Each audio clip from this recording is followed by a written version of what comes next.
My name is Nancy Black, and I'm the winner of the 2011 Dalton Camp Award. So my essay is entitled Dismantling the Scarecrow, an Exploration into Calgary's Cultural Coming of Age.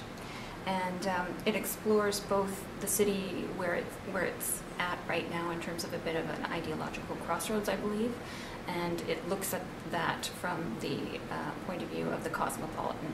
And the cosmopolitan concept is a very old one, about as old as democracy itself. It started in about 400 BC. And at that time, those who called themselves that were essentially saying they were citizens of the world, which perhaps back then was easier to say. The modern cosmopolitan is a little bit more practical. So they realize we have sort of this innate need to look after our immediate family and our immediate needs, but that it's not really moral to stay within that immediate familiar hundred, and that with globalization and the world as it is, we have to remember to look out for our fellow man.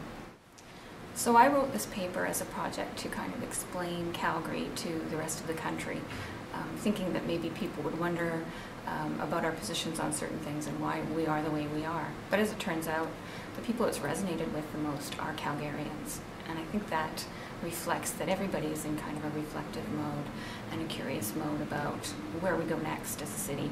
Because we have all the elements, I think, of cosmopolitanism. We have the diversity, we have the size. Certainly we're economically strong, relatively speaking, but it's just a matter of how we interpret all that and what we do with our knowledge about ourselves and about others, and how we're connected.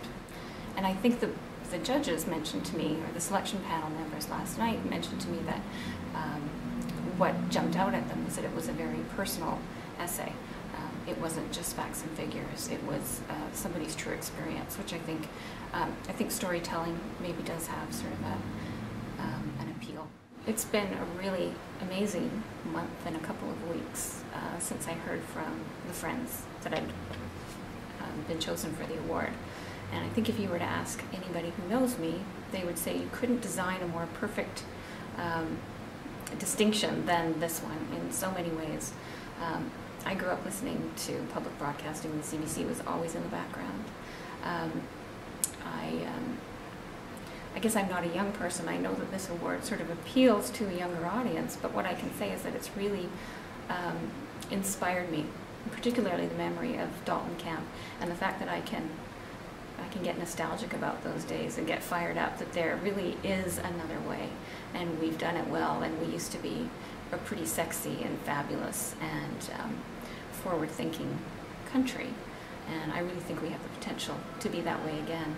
But I think it's up to us collectively as people to recognize the importance in pushing those boundaries and to really exercise our agency.